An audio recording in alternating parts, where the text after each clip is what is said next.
Surviving Sister Wives contains adult content that may not be suitable for Latter-day Saints or sinners. Listener discretion is advised.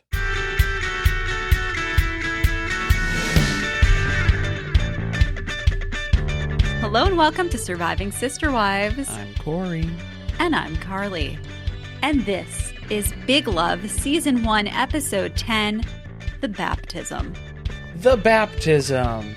And is it better than Aurora's baptism on Sister Wives? Better, worse, the same, similar?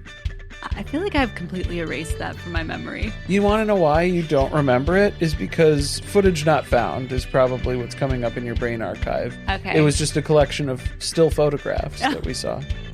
Lovely. And then they told us. That's it was always a really good way to make compelling television. Yeah, a great way to do that is to just say, oh, cameras weren't allowed. Even though cameras were allowed because you took photos. It's just the camera crew wasn't there. They told Robin it's the DSLR or it's the camera crew. And she was like, I must take my own I already photos. have this. Yeah, so I'm doing that.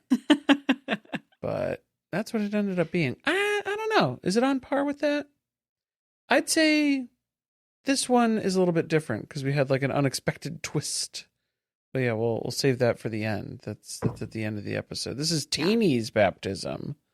We are nearing the end of our Big Love watch at this point. At least of season one. Obviously, there were more seasons of Big Love. Yes, 5 in total. But I think our plan is we're going to take a little break after we finish season 1. We're getting close. Sister Wives is facing an imminent return. Definitely not in the month of August, though. No, they have that new show. Is it called Desperate? Something? Secret? It's not Secret Lives. Secret Lives of Suburban Wives? Desperate? I don't think it's Desperate either. Desperate. I'm now Desperate combining Wives. Desperate Housewives. Yeah, Desperate Wives. This is like the origin of all these names. We started with Desperate Housewives. You got to Secret Lives of Mormon Wives. Scramble. And then you just scramble, mix them up. Jumble. It's the new show, which is apparently just about couples who make adult content and keep it secret from the people around them. Right. Which is the majority of our Patreon now. So that's good. So that is going to be the show that's going to be in the Sister Wives time slot starting like the second week of August. So that's probably going to be 6 to 8 weeks. That's usually like a first season of a show. And then we don't know what starts after, but I think there's a good chance it could be Sister Wives. Getting close. Because, yeah, if it wouldn't be Sister Wives next, then it would be something else that would be another 6 to 8 weeks. And it's like, oh, that would put us into like November. I don't think they're going to wait that long. I mean, maybe. Maybe. The only thing that I'm still thrown off by is Seeking Sister Wife was coming back in the schedule, and they haven't announced that yet. They don't like to run those at the same time. That's what I'm saying. Even though that's a Monday night show and Sister Wives is a Sunday night show, but usually we don't get them both on during the same time. I think it gears people up. Seeking Sister Wife kind of primes the pump for Sister Wives. It gets people talking. What's the palate? I don't know which one of those was grosser. It takes it to the nut's edge. Yeah, pretty much, I guess. But what we're going to be doing is going back and rewatching old episodes of Sister Wives with a new perspective now that we've seen so much happen in the family. We don't know what to call it because we already called it rewatch for the first time through. Rewatch, rewind, refresh. I don't know if we need another because we already have the rehash. I know. So then it's like you guys can give us ideas of what to name it. Plus, it's going to be like a whole other set of issues once we get to, if we do go all the way back, we're going to have to come up with a completely different name. But then that's going to be like doubling all of our collections in Patreon. Recycle? It's a whole thing. It's not recycled, though. Reduce, reuse. It's brand new. Like it's a new recap. Yeah. Just with a different lens. I was going to say like hindsight. Yeah. 2020 hindsight something. Maybe just 2020. Well, that's people confusing understand that? too. 2020 that's the year that we were watching it? Is that the... Oh, no, guys. I don't know. The whole point is in the month of August and then probably through when Sister Wives starts, we're going to be watching fan favorites. Fan favorite episodes. Fan favorite episodes. And we're going to have you guys over on Patreon let us know what episodes you want us to go back and watch again and recap. Yeah, so that's all members, paid and free. You get to make your suggestions, and then there's a post. Look for the post. Yes, you'll be able to to voice your opinions as needed there. So then that way we can narrow down what the episodes are going to be that you can pick from on the poll when that comes out. If you're listening on Patreon, you may hear this the day before that post is live. Okay. So just know if you haven't seen a post yet asking you for your favorite episodes that you want us to go back and watch again, that's because it's coming. Yes, coming soon. So just be patient. Right. And if you're on the free feed and you're like, I feel very opinionated about something, you can leave it in the comments. Sure. You can join Patreon for free. Yep. And look for that post. There you and go. add your thoughts there. Good stuff. Well, we've got Teenie's baptism that we're preparing for. I'm already exhausted. It's a very big episode. There's a lot going on. I think that's what's when you sit there and like think about the start to finish of the episode. When you sit there. When you're sitting there at the end of the episode and you really get to thinking, and it's like, man, we covered so much ground. There's so many things that happened. There's the scenes that built this entire show, this episode.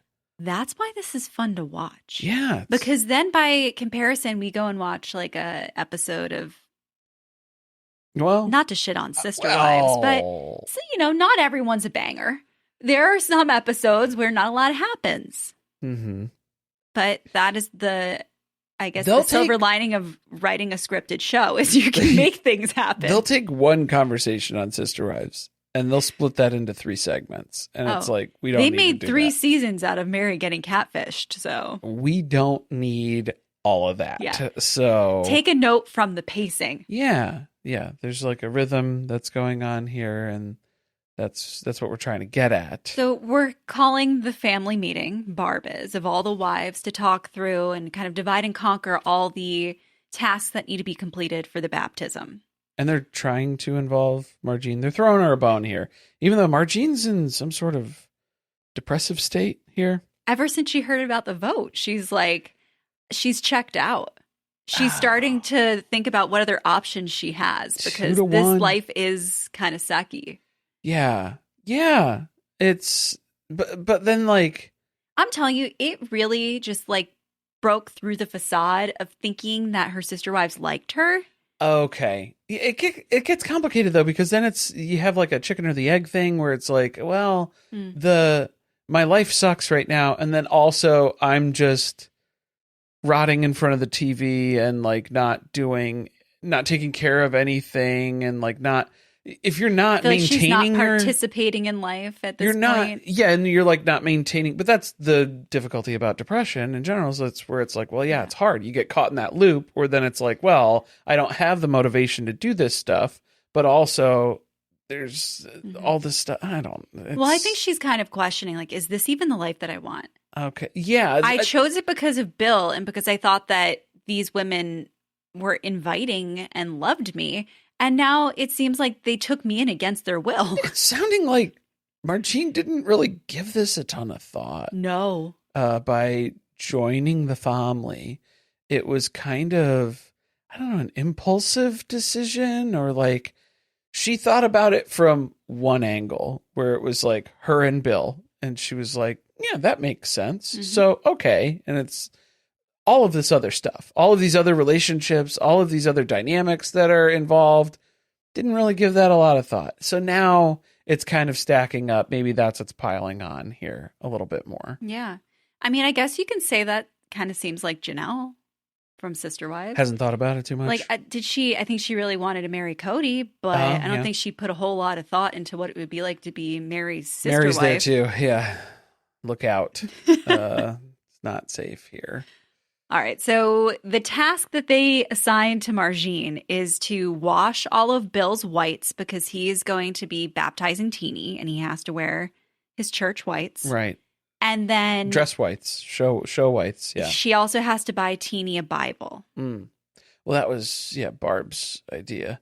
Yeah. Is like her special thing that she's going to do, add on. And Margene's just taking it on as like, oh, that's another chore on my list, I guess. Not really getting like the meaning behind it, where Barb's like, this is like really important though. And Margene's just like, yeah, all right, cool. Why don't you give it to Nicki? Nicki likes to buy things. Well, I think that's why Nicki could really run with that. I think that's why Barb was like, maybe not. I don't want to give the credit card to Nicki. Yeah. She's going to come home with a gold encrusted Bible. Yeah, it's going to be like $5,000. It's going to be, we're going to be Klarnaing it for a couple months. It's just, please, let's not do that. She stole it from the set of Righteous Gemstones. Yeah, it's that Bible. Pretty much. So she's also doing this with very passive aggressively, right? Where she's been assigned a task, but she thinks it's stupid because they think she's a moron and she's not going to be able to do it because it's an important thing. And then we watch her throw Bill's whites into the wash as she's holding the baby. So in the wash was okay. It's when it goes transferred to the dryer and then baby adds a Crayola crayon. Well, I can't say if it's a brand, what brand it was necessarily. I can tell it was a Crayola crayon because it was very pigmented. Well, I didn't want to, implicate. You don't get that out of a Rose Art crayon. Everybody knows that. It would just be one blob. Yeah. One spot. Everything would have been light pink. So there's a crayon. Is this what happens when you put a crayon in a dryer? I don't know. I haven't tested it. I don't think want that to would know. be too big of a mess. I don't want to find out. Yeah, but it's like, okay, there's a wax component. So then that's just going to get all over everything. I thought it was going to go in the wash. And then it was like, no. It's in the dryer. Which where it can melt. Should she be drying this stuff?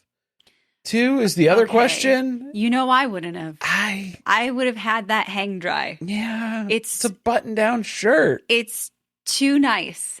Nice clothes that have a lot of buttons, they get hung in this house. Yeah, because it's just, you can't just chuck them in the dryer because then the buttons, it's not just, it's just delicate the buttons operation. are indicative of the fact that it's a nice item. Yeah. It's not just a cotton t-shirt. Right, yeah. Even though I also dry cotton t-shirts on extra low heat. Extra low. I think people have a real addiction to just throwing things in the dryer on high heat and just obliterating all the fabrics. Yeah. And I'm pretty sure that's what Margie's doing. Right. Which is why the crayon didn't make it. The crayon didn't. It had no chance. Even on the preheat cycle, this thing's already half melted and glooping and glopping around in here. So she takes the dryer and opens it and is like horrified. First confused because everything was white and now it is very much stained with like red blotches. Yeah, smears that are going on in here. Which, of course, it was a red crayon. There's no way this could have happened because she didn't do anything to stain everything in there. And then she finds the crayon wrapper. Well, at least she didn't get mad at the baby. I don't know if she even realizes the baby dropped the crayon in there. That's what I'm saying. Is she doesn't know where this came from? Why did Bill have this crayon? She was making her grocery list with her crayon behind her ear. And she's like, it's possible. It was me. Why did Bill have this crayon in his pocket? This is something I'm going to hold against him. Lil Wayne must have put it in his pocket. Probably. During his baptism. Yeah. He's not old enough, right? I don't think so. Yeah. What is Teenie, 8? Something 12? like that. I have no idea. No, not 12. Not 12. Definitely 8 or 9. Yeah, probably. Right around there. 7, 8, 9, I'd say. So now she's in panic mode. She runs across the street to the only person she can trust. Pam. Pam. Yeah. Well, I'm not going to ask Nicki for help right Clearly now. Are you not. kidding me? Although No. Nicki would have just bought a new set. Probably. And overnight delivery and everything. All the bells and whistles, everything for that brand new. But no, Pam's like, oh, here's what you got to do. If it's in the dryer, you just blast some cleaning solution all up in there. Mm-hmm. That'll take it right out. No She's problem. like the Martha Stewart of the block. She knows everything. Is she? This is what you need. This is the aisle it's in. Is she? Because the suggestion as it plays out, not so good. Well, but I think that was user error. Correct, yeah. On Margene's side, because Margene can't be wasting time reading labels. Okay. But also, then why would you tell her if it's in the dryer? Why would you say, here, use this cleaning solution that is highly flammable? I don't know. Not Pam's responsibility. Well, she disperses the advice. Don't be giving advice then. if you're not going to be at least somewhat responsible of oh, wait a minute. That's why you throw your hands up in the end when you give advice. I'm just saying. I don't know. That gets you out of all responsibility if it goes wrong. It's in my opinion. He could, maybe. It worked for me. I don't know if it'll work for you. I don't know though.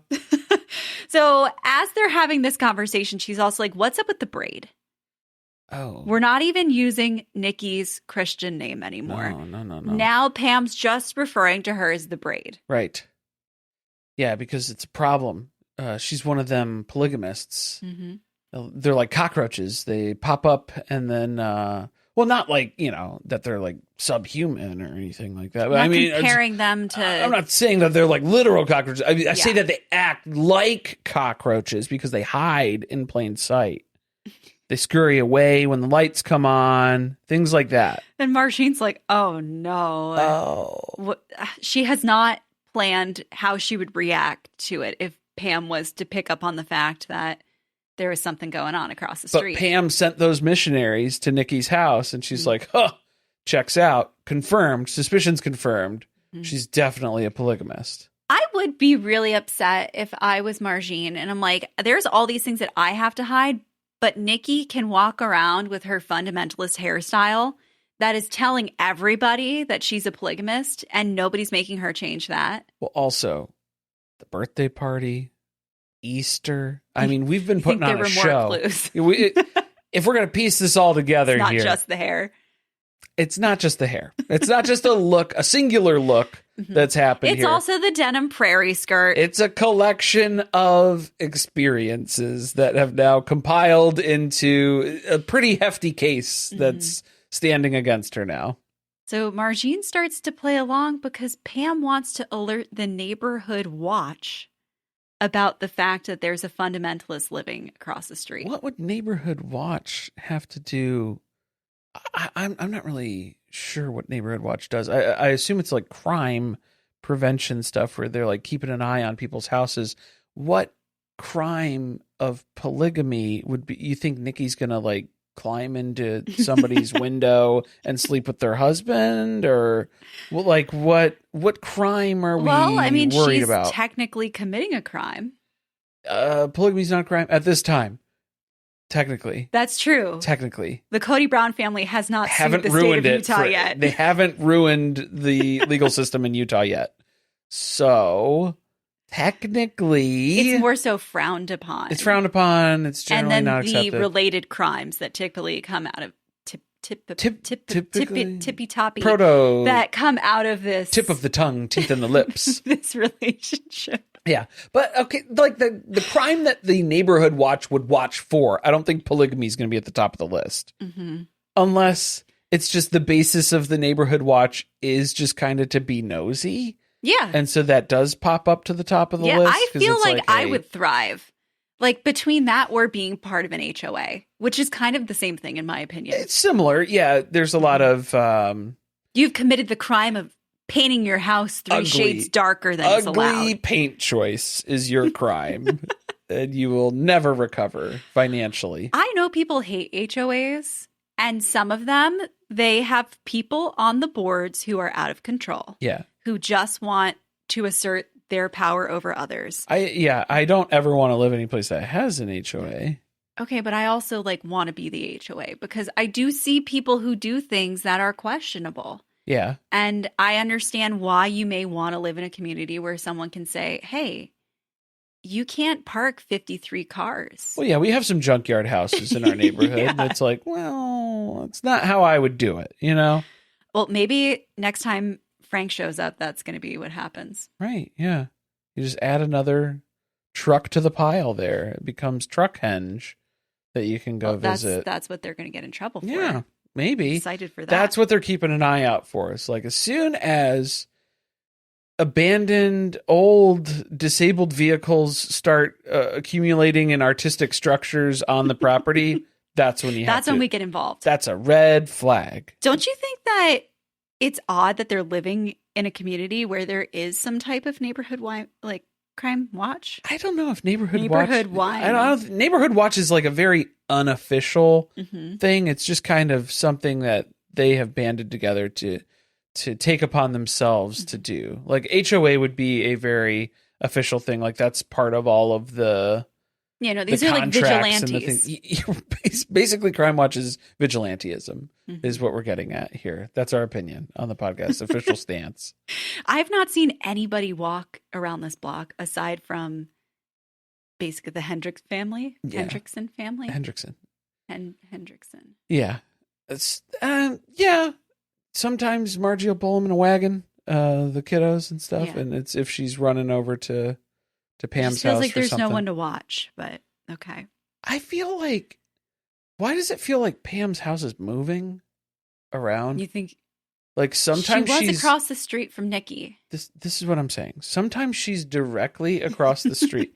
Is she a polygamist?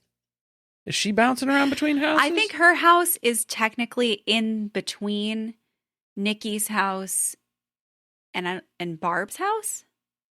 But then I thought it was on the corner across. I have no idea. It's like diagonal from Barb's house is how we've seen it sometimes. But then sometimes we see her like directly across the street from Margene. So I'm getting all turned around now too, because I'm not understanding the physical locations that are being represented. We need a map in these spaces. I need a map, and I need the details of this. And it's starting to boggle my mind at this point. Maybe someone has done that. I'm struggling. Remember when there's an Etsy, I'm sure there's still an Etsy shop that has the blueprint of different houses from sitcoms. Oh, layout. Yeah, like the layouts of stuff.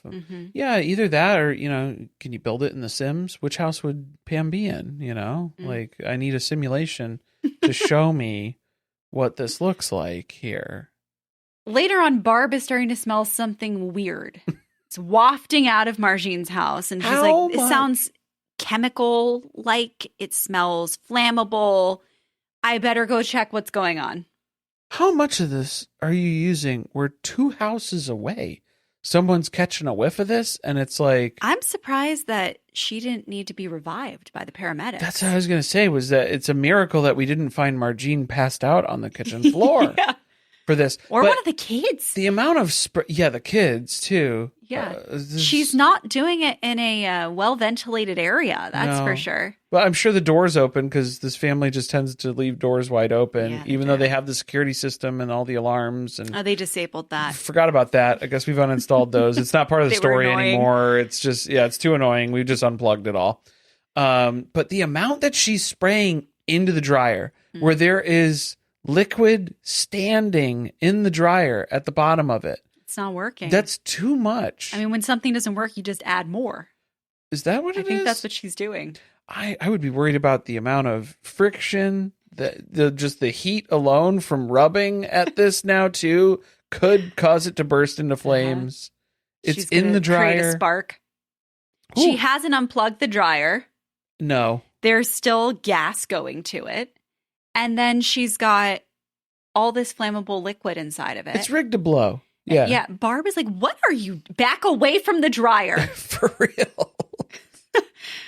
She is like a child who needs to be babysat. And I think that is part of the reason why Barb and Nicki don't take her seriously. That's part of it. Yes. Especially when Nicki's the one now who has to clean up after you. Because it's like, well, now this thing's full of flammable liquid juice.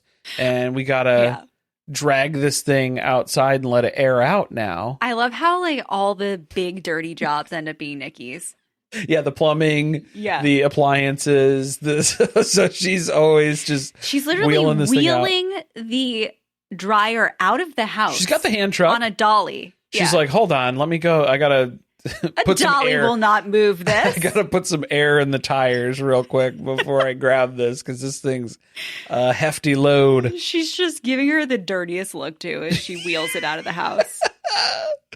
Well, to be fair, she could have blown up the house and maybe potentially taken like half the block with her. Mm-hmm. So is this something that you should be upset about? I think that the level of outrage is applicable given the circumstances that we found ourselves in.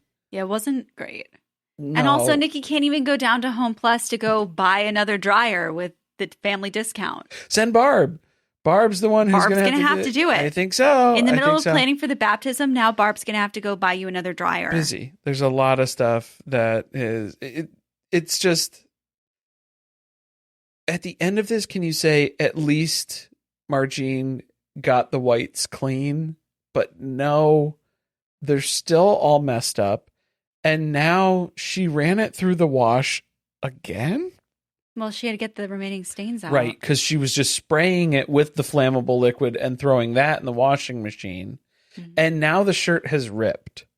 So, second time's the charm, where we have damaged the integrity of the fabric and put it through the wash again. Mm-hmm. And now it is not only stained, it is also ripped. It's basically destroyed. Yeah, it's time for new ones. More than it has been ever. So, it's not good. She pulls a cigarette out of her medicine cabinet. Which, thank God, she didn't light this thing up just a couple minutes ago. Yeah. Because she would have been hunched over, head in the dryer, with a loose cigarette hanging off her lip, with the fully flammable liquids just pooled at the bottom of this dryer. And then that would have been a very interesting scenario. I think that's where we could have traced that back. Our arson investigation could have returned. Well, there's your problem right there. I feel like I can perfectly envision Janelle from Sister Wives doing exactly that. Stashing cigarettes. It's a little roach instead. Yeah. Every time Mary's like, you didn't wash the dishes correctly.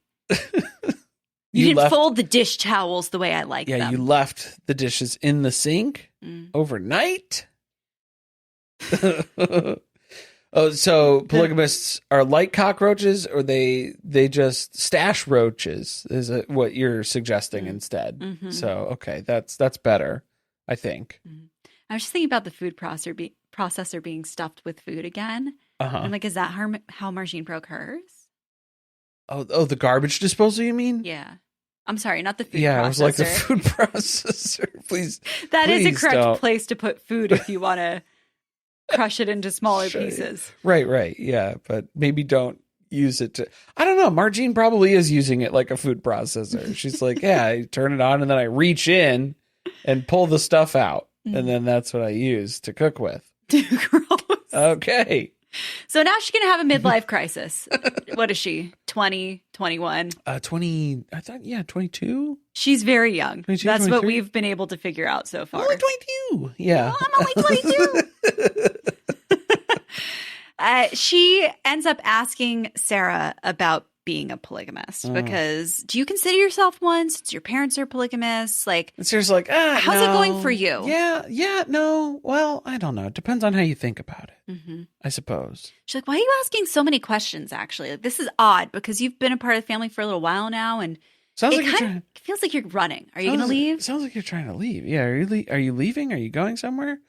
And Margene has basically plotted out...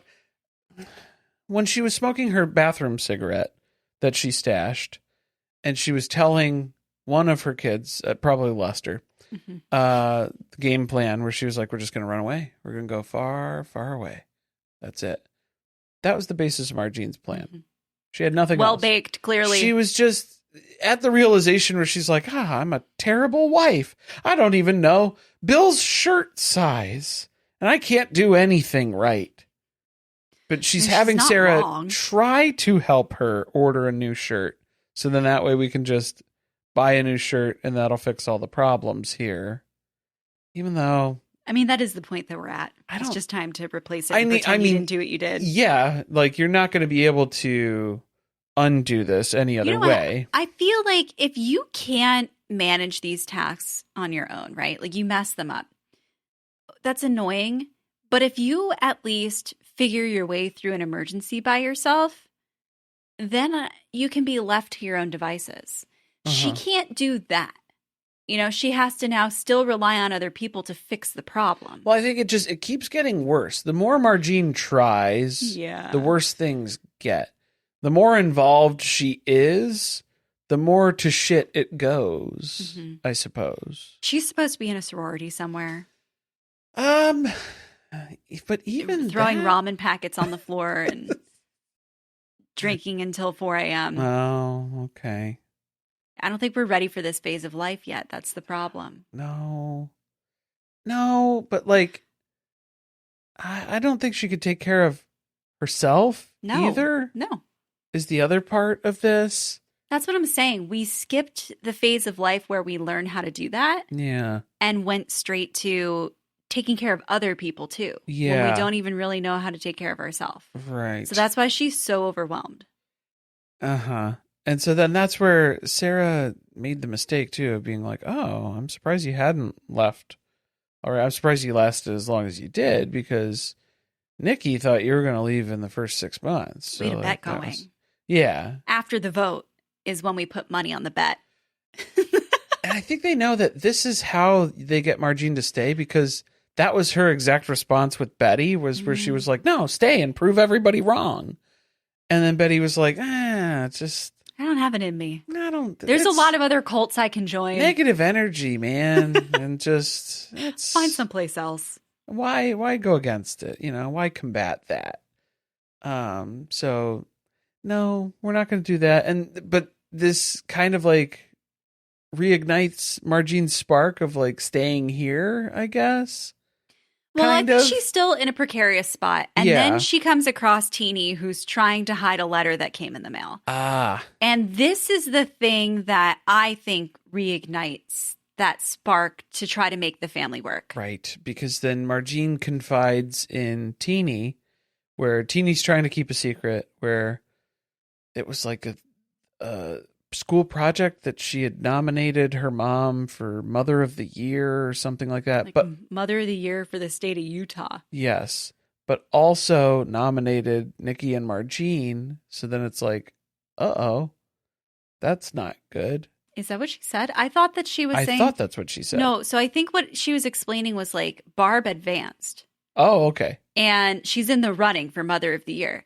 And she felt bad because she didn't want to come home and tell everybody that because Nicki and Margene are also her moms. Oh, okay. So See, I thought this was like a school administrator is finding out that they're polygamists was what I was worried about. The stakes are not that high. It's just she didn't want to hurt their feelings. Okay. So then that really makes Margene feel good because she was like, you think of me as your mom? Oh, wow. I can't even wash clothes in the washing machine and the dryer.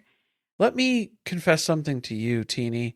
I've purchased a carton of cigarettes, and I've been stashing them around in various locations, smoking them without anybody else's knowledge. So now you're the only person who knows.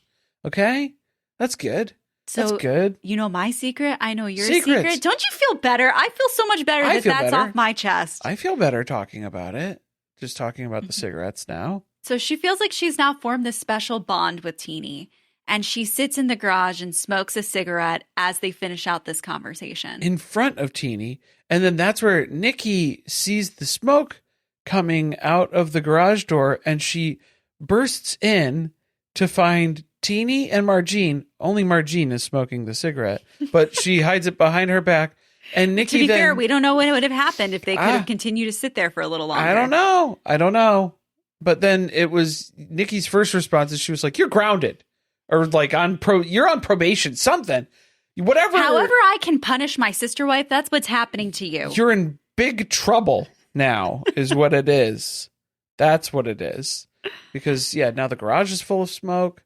You were still like dangerously close to the dryer, which is on this side of the house. It's probably what she assumed the smoke was. Yes. She has to double check. She's like, oh my God. And of course you're smoking into Teenie's face. Yeah. So that also not that becomes great. An issue. Mm-hmm. That becomes an issue. So we're opening the garage door, and now we have a direct confrontation with Nicki and Margene happening in the garage, which Pam is directly across the street because I don't understand where her property is. Where her house has moved to be in the perfect line of sight of what's happening. Whatever works with the storyline and whatever's going to add drama, that's what we're going to go with here. So that's what she is. She happens to be right outside.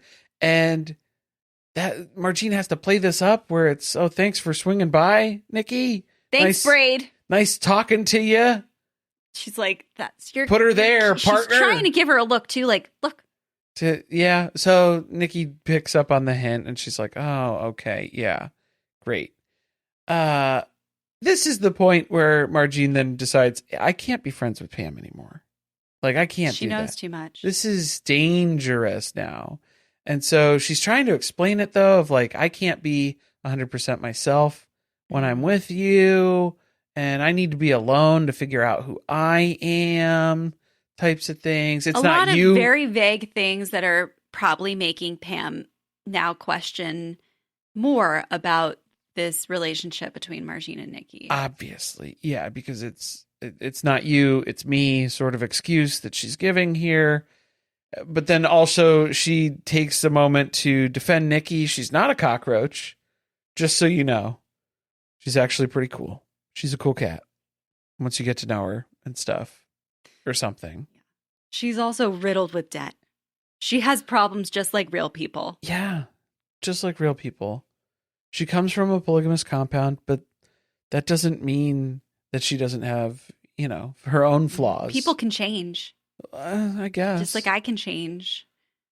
Right, yeah. I thought... Margene personalizes everything. Yeah, I thought I was set up for this, and then I don't know. How does it pertain to me necessarily? I don't know. Let's take a break, and then we're going to come back with another annoying character, Cindy. We haven't met Barb's family yet. Yeah. And now we kind of find out the background on why. Right. Her sister ends up showing back up out of nowhere, it seems like. Like, they haven't had much of a relationship. All of Barb's family stopped talking to her when they married Nicki.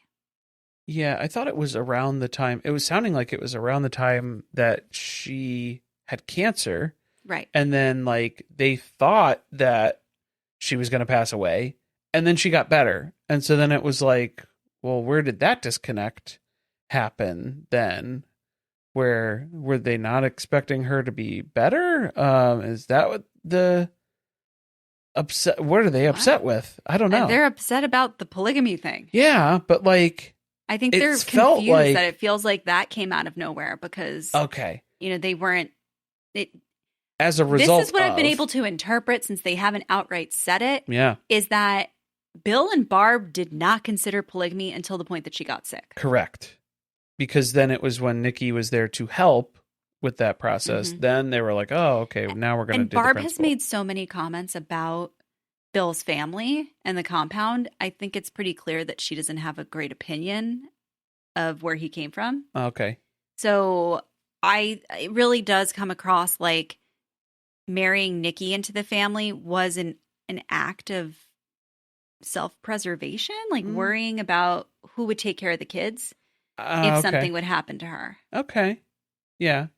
Even though Cindy seems to be really into that role. Like that seems to be her main driving force because she's just cold calling the house. She hasn't talked to these people in years. And then Teenie was the first one to answer because she's screening calls from the principal. And it goes hand in hand with the letter that she was trying to hide. So she's been answering all the calls. And then Barb's even like, oh, tell her I'm not here. I don't want to talk to Aunt Cindy. But then she gets roped into meeting up with her for lunch. And I was like, what? How are Barb's you agreeing to all this? Yeah, how are you agreeing to all this? But Barb's not a pushover in a lot of other circumstances. It's just with her family. Well, I'm sure she wants a relationship with them still. Why? They seem horrible. I mean, the moment that we're introduced to Cindy at lunch, she's already talking about, she's going through the flashcards of her kids' accomplishments and then talking about how, her Asian child that she has adopted is so gifted and a lot of talented, just very, very racist, xenophobic stuff. So then it was like, oh, okay. All right. Well, we're getting a read on who Cindy is right out the gate here. The verbiage that's being thrown around, the phrasing. So there's alarm bells that are going off with this, but then Barb still wants in. But I think she doesn't really want an in with Cindy. I think it's tit for tat because then Barb comes back with how Teenie's in the gifted and talented program. Okay. And I think that this is a lot of what their relationship has been growing up. Okay. Well, I was going to say, because it seems like Barb is putting up with Cindy because Barb wants to get back to a relationship with her mom. Maybe. But then Cindy is the conduit. She's the middle person right now because she's like, oh, well, mom's not ready for all that. But mom wants to meet the grandkids and spend more time with the grandkids. But not you, but I wouldn't be grandkids. okay with that. That's weird. Right? Yeah. I think it's weird that you don't want me around, but you want to be around my kids. Yes, that's extra strange, extra weird, and uncomfortable too, because then it's like, well, I'm not just going to leave my kids. You have to think about your kids in that circumstance too. Well, Nicki is pointing out to her because she comes home and talks about it. And Yeah. Nicki's like, no, you're not going to drop the kids off to see your family without you. That's ridiculous. You shouldn't be allowing them to do that. Yeah. What if they start planting ideas in their heads? Well, it's like reverse polygamy fears.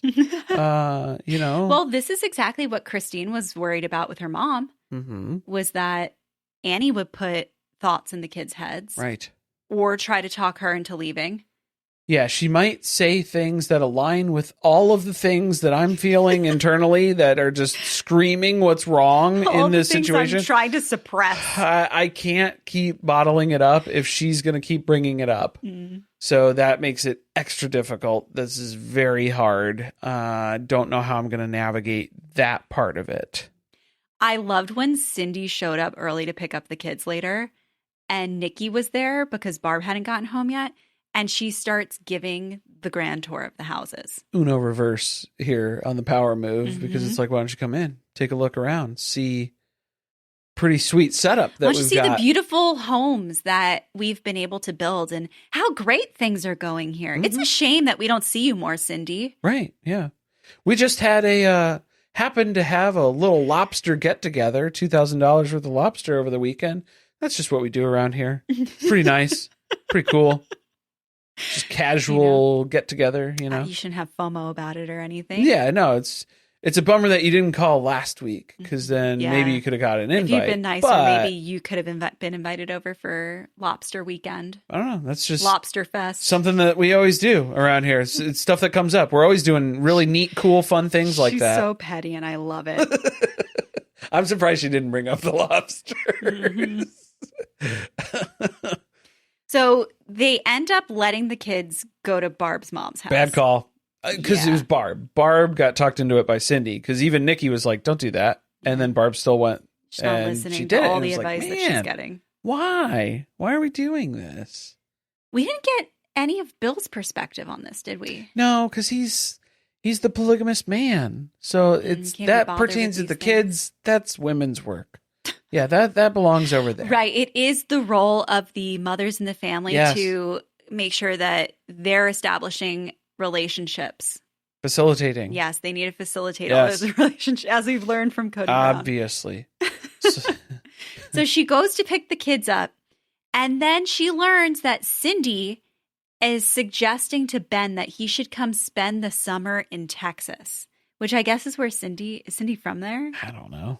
Yeah, I guess. Maybe. That's what it sounded like. Something. Or if it's like, something church related or something. She's trying to get him away from Maybe the you could family. do a mission in Texas or something. Yeah. Something non-polygamous-y. Part of your seminary. I think that she you're trying to do. Also targeted Ben because he is getting to the age now where he's probably going to make a decision about what he's going to do religiously. Like if he's going to pursue maybe trying to join the LDS church, right, or if he is going to be a polygamist. Yeah. Yeah.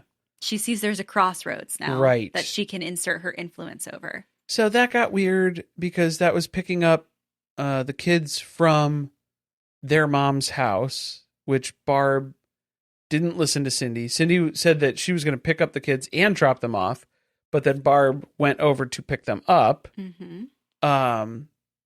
She wanted to go in and see her mom at that time, and Cindy's like, no, it's too much.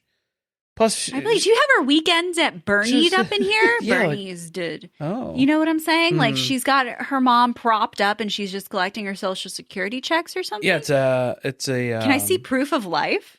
It's a Bates Motel sort of scenario that's playing out here. Potentially, it's something we got to keep an eye on. Did she just wave from the window? That'd be scary. Yeah, if you're going to set it up like that. I don't know. It was odd. I'm just seeing like a shift to just a total tonal shift of what that would look like for the corpse waving from the window. Not good. Probably not good. But Teenie left her Game Boy at Grandma's house, so that's why Cindy stops by before the baptism to return Teenie's Game Boy. Mm-hmm. That's why she had to do this. And she decides that she's going to give them an earful about what she thinks about the way that they're living their lives. Yeah, because, like, if you're baptizing Teenie in your pool in the backyard, you could do that. Like, I could ask and see at our ward, like, if you can use... I was going to say the pool there. Their baptism tank or whatever. Don't you want to use like the proper facilities? You're just going to do it in the backyard like heathens? God doesn't like that. God likes, God's a showman, right? Like he needs a little production value. So just doing it in the backyard, it's not impressive. How do you think Cindy would have reacted to the Plaths and their pond baptisms? How many snakes were there for it? I don't know. Yeah. Like at least the pool's clean water. The pool's clean for the most part. Mm-hmm. Also, clearly they have to do it in their pool in their backyard because other people can't witness them doing this. Right. Duh. Yeah. Cindy. We invited some of our neighbors and their kids to join us as part of this very important ceremony for Teenie's baptism. Don't think about it any more than you have to. Don't. It's think the about people it. who live directly next door. Yes, they are our dear neighbors and close friends. Mm-hmm. That's why they're here. Nikki ends up getting into a big fight with her because she's Rightfully so. Shut up. Nobody asked Shush, you. Shush. Shush. Shush your mouth. Shush. No one Shush, asked please. for your opinion about our lives. You're the one who inserted yourself into our lives. So you can leave. You can leave. Security. Security. Shush this woman. Nikki is 2 steps away from Meredith Marks. And remove her from my sight. Right? If she gets a prescription pain pills. I'm the host of this baptism, and I would like her removed. It's all making sense now. Yeah. I'm like, this is That why tracks. I'm enjoying her so much. That could be good. Okay, my biggest issue with Cindy is that she calls Barb Barbie, because that's what you did a couple episodes ago, and I didn't like that. I knew it was coming up. I was like, somebody's got to call her Barbie. I don't think Barb should be going by Barb. I think she's a Babs. A Babs. I really think she's got Babs energy. Uh-huh. So I'm just going to throw that out there. Maybe we can catch a Babs in the next next version of Barb that we get to meet here. I also thought it was very presumptuous of Cindy to assume that the kids go to her if something happens to Barb. Right. Because you don't have to like update somebody if you change that information in your last will and testament. Right. I mean, you should give the person a heads up. Maybe. Who the kids are going to go to. Oh, yeah. But you don't have to be like, hey, so you know how we haven't spoken in 7 years? I updated my will, and you're not going to get the kids anymore. Living will does not point to you anymore, especially if it's, unless, I guess the big one would be like whoever's going to be the executor of the will. Like maybe you should definitely have them and clued make sure in. you have the right copy. Make sure you have that. It's updated, the most recent one. But that's the second time actually that Cindy made a comment about that this episode, because she said it earlier when they went to meet. So the motives are becoming clear to Barb, that she's trying to sink her claws into the kids, and that she's like hedging her bets that at some point she's going to be able to. For what? Take the kids in. For what? To rescue them. Okay. To change the outcome of the direction of their lives. I don't get what Cindy's angle is here, because then that's what Nicki was even taking shots at. Well, I think she's got a white savior complex, which I think we saw with the kids. But that's her own kids. That's what I'm saying. It was like Nicki was already taking shots at Cindy, where she was like, if we wanted somebody else to raise our kids, then like that's how you're doing it. So why are you upset with us? That was another good the way that we're Nicki. like she's like she got I couldn't imagine not spending every day with my kids. Yeah, the way that you travel off for business all the time and leave them with. I couldn't imagine going to the Gap without little Wayne.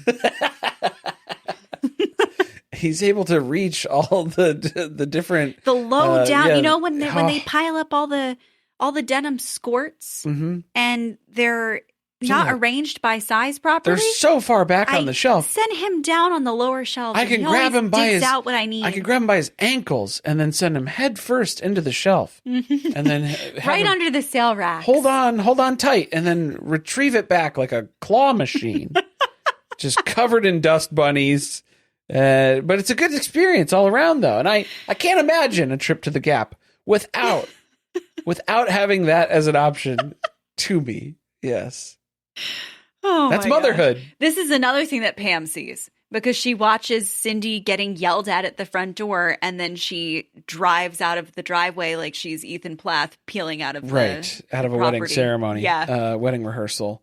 So I guess that's the other strange thing too, is because then you're seeing Nicki standing at the door of Barb's house, basically yelling and running someone off who is a family member of Barb out of her house. She seems to be in a lot of other people's houses yelling. Yeah. And very comfortable. She's very comfortable to be there and assert her dominance. Right. Yes. So maybe Pam's putting some pieces together. Maybe not. I guess we'll have to see how that plays out. But in the meantime, we got a big Benny update. I'm nervous about this because we're going to go into an ad break after, so we're going to be careful about how the terms we choose to speak about. Oh, okay. But we start with Ben giving a gift to his girlfriend. Benny and the Jets. Yeah. And she is really excited about the gift. I guess. Because she's trying to rip his shirt off. In the driveway. It's the walkway in the front yard. Mm-hmm. You don't even have a fence. He's like, stop. She's always touching on me and trying to get under my clothing. Into my crevices. Yeah. My nooks and my crannies. I'm already being plagued by enough intrusive thoughts about what that may lead to. I'm still getting boners in wood shop. It's a struggle. Yeah. It's a daily struggle here. You don't know what it's like to be me. You don't know what it's like to be a white suburban teenage boy. It's so hard. You don't know. It's so hard. You don't understand my plight. I got this girlfriend who's like trying to have sex with me all the time and stuff. It's exhausting. Hard to be an attractive teenage boy with a girl who just wants to have sex with him. It's exhausting. It's what it is. That's what it is. So she's like, if you're not ready for that step, I can't do this anymore. Yeah. No more teasing. This is it, I have put up with this long enough. Since the movies. That was episode 1 or 2? Yeah. The drive-in. Yeah, the drive-in. Remember? She breaks up with him. Oh, breaks up with him on the spot. Mm-hmm. Man, what a bummer. Leads him to think about this now because it's like, wow, did I mess that up? Like, he's calling her. He's leaving that big a deal. He's leaving very awkward voicemails. Mm-hmm. He does not know how to go about this, or just kind of reassess or have her rethink her position here. But I think she's thinking about enough positions. She's got a lot of positions on the mind. Oh, yeah, she's thinking about it. He shows up to her house and has like a heart-to-heart with her mom in her room, sitting on her bed. I think it was her. Yeah, like his angle was that he was going to talk to her mom because she's not answering. Mm-hmm. So this is Bryn, is his girlfriend? Okay. Bryn's mom is like the avenue in here because Bryn's not answering the phone. She's not talking to Ben. But Bryn's mom likes Ben. She's like, no, you're good. You're good for her. Mm. So, yeah. Why don't you guys have a little private conversation? Shut the door. Work through your problems. Right. And I'll just be waiting downstairs when you're done. Yeah. I'm a cool mom. Cool mom. Yeah. Oh, God, no, honey. Is there alcohol in this? You can't let teenagers talk with a bedroom door closed. Oh, it's not a good idea. No. Not a good idea. They instantly get down to it. Okay, well, this was what was so alarming, too, because, like, they weren't together. And so then for Bryn to be like, what are you doing here? And he's like, well, I'm ready to bang. And then she's like, great. Let's get started. And it's like, was that it? That was it. That was all it took. They're back together again. I guess so.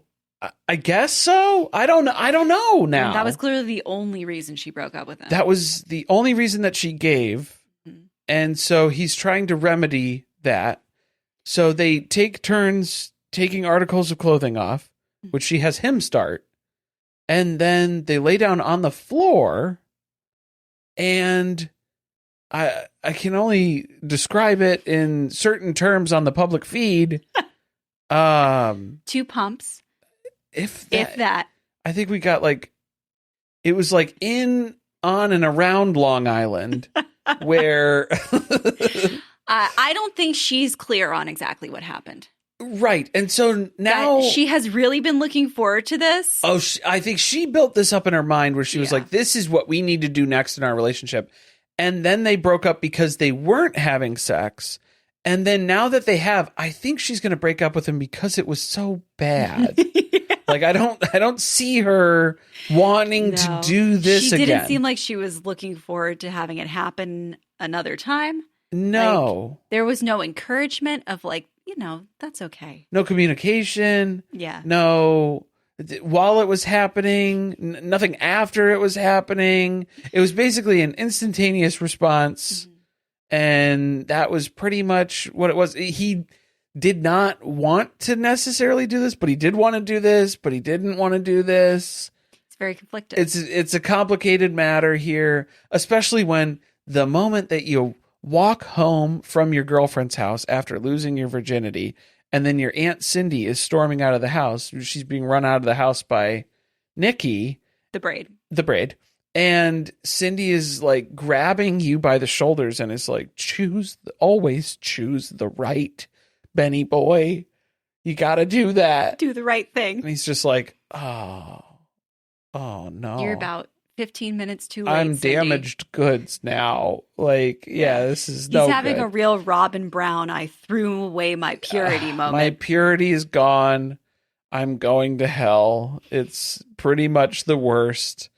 But at least I have a girlfriend for now until she breaks up with me again for being bad at this didn't go well.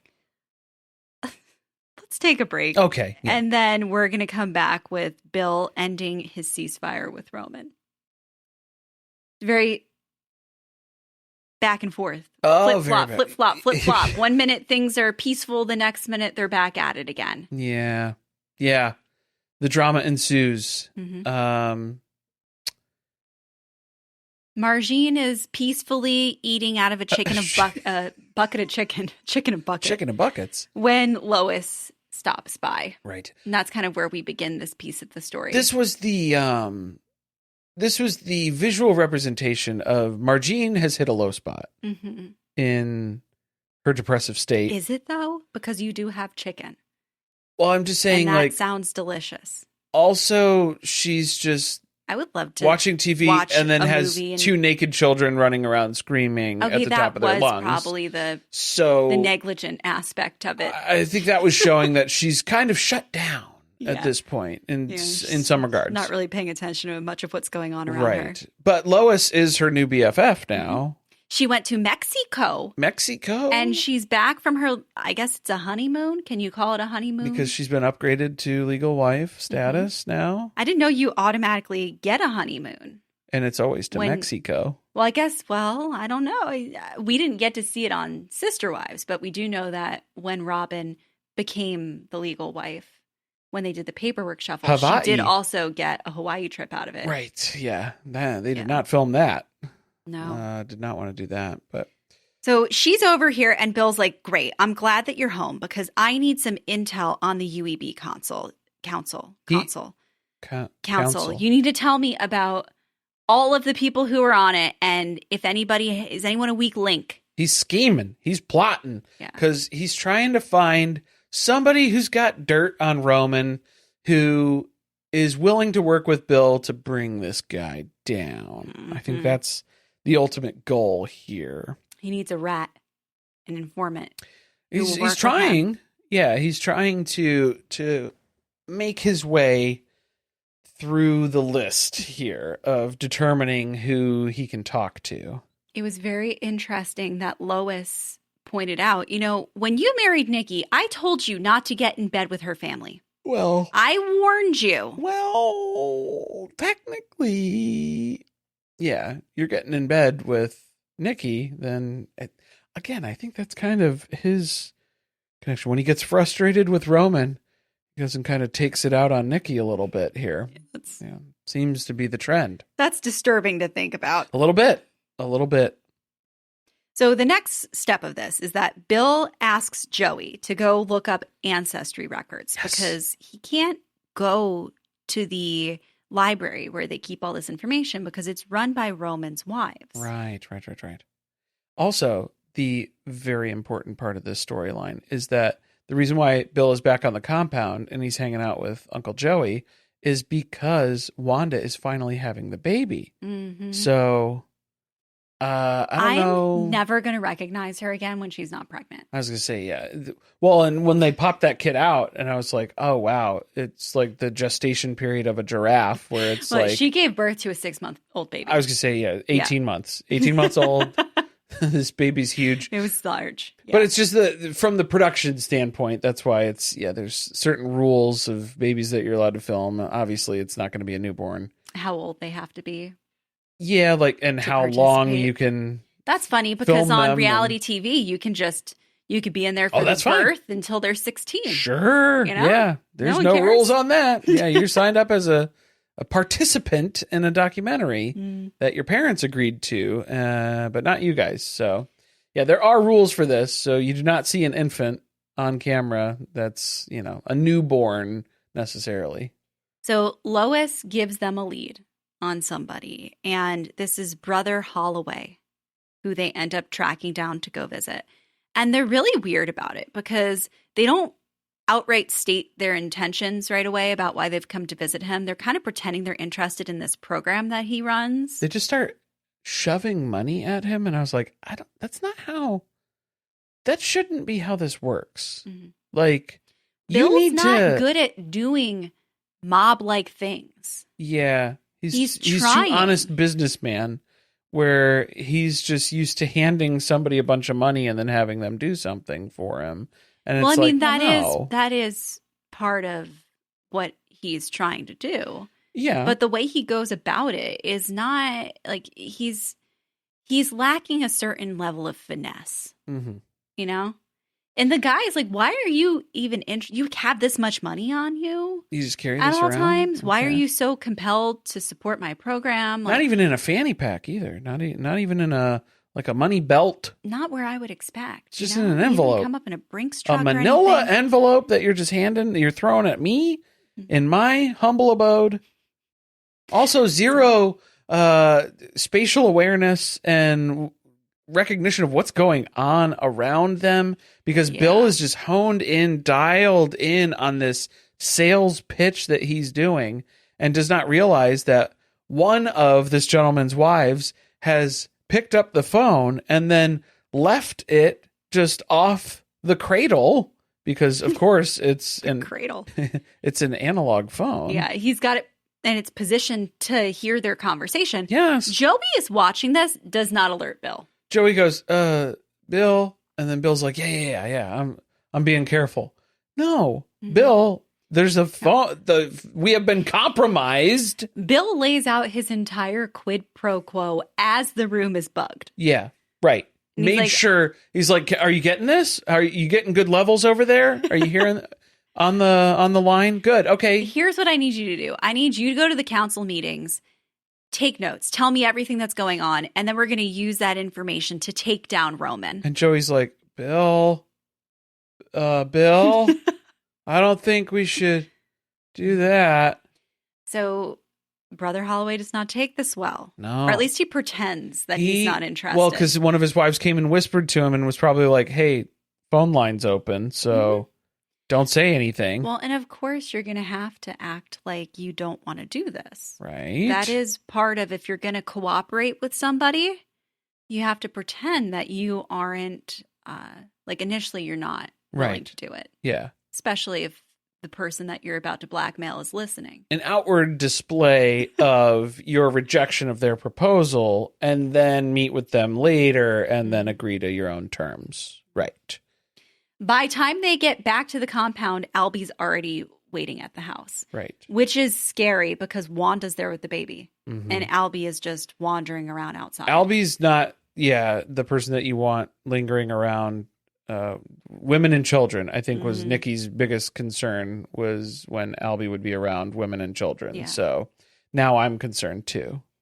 Yes. And he kind of gives another warning of like, no more playing dirty, Bill. Okay. All right. Go home to your family. I think was a nice warning. Okay. That he really doesn't deserve at this point. All right. For trying to reignite this. Well. And I think that's probably the last kind warning he's going to get. Okay. The baptism. Mm-hmm. Okay, so Bill did find out about Cindy. I forgot about this part. Right. But it's only because Barb is talking about this realization that the way the will's currently written, Cindy gets the kids. Oh, okay. And now she's like, we got to look at that. I can't. Yeah, we got to change We can't this. have that be the way it is. And he's like, oh, that's good, because that means that you're a good sister wife. So cool. Like, we're nailing this. So that's winning you points in my book. That's good. Yeah, we're doing good. I'm a good polygamist. You're a good polygamist. So yay us. Go us. No other concerns about that, though. No, not anything else, really. I mean, you should really be worried that, like, what if something happened to Bill then? Correct. Would her family try to fight to get the kids? Legally? Away from someone who's not biologically related? Well, I guess it would be, if both of them in that instance, like of Barb and Bill, something happens, and then the will says to go with these two people who are not family members, but do you think Nicki and Marge are going to stick together if Barb and Bill aren't in the picture?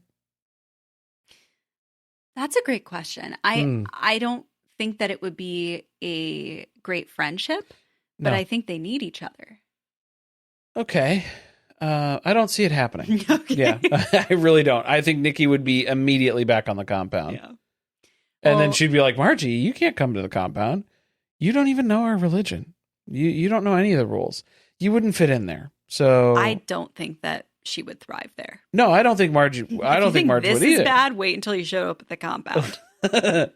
But hey, sometimes the compound comes and finds you, because that's where Brother Holloway showed up at Bill's doorstep at night. Which I don't know if the neighborhood watch saw it, but yeah, it's him and his wives rolled up to Bill's house and wanted to talk about, hey, I'm open to the deal.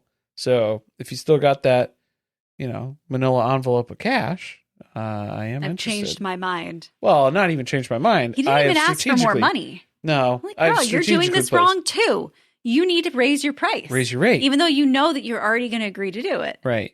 Well, everybody here is very bad at the mob stuff. Very bad. Very bad at wheeling and dealing. We're very bad at this. No, he brought him a journal that his grandfather wrote or something. And it was like, what is this going to do for me? Well, I think he's trying to instill some confidence in Bill. Okay. And that's why he's willing to back Bill up is because, so Bill's grandfather was the prophet before Roman was. Uh-huh. And it sounds like he has told multiple people that he thought that there was a lot of promise in Bill. Yeah. And the only reason that Bill did not end up, I guess, ascending to a similar position is that Roman ran him off the compound. Yeah, he got the boot. Yeah. So I think it's almost like instilling, like there's maybe divine intervention here that I'm backing the right guy. Right. Maybe Roman is a false prophet. Okay. Maybe Bill is the one that I'm supposed to be. I'm doing something righteous. Fair. By going behind Roman's back. Yeah.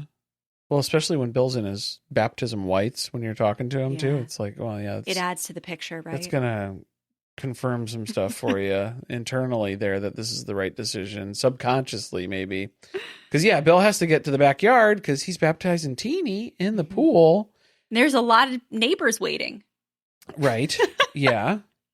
I don't know if the neighborhood watches all this too, but yeah, so it's going to be the baptism that takes place.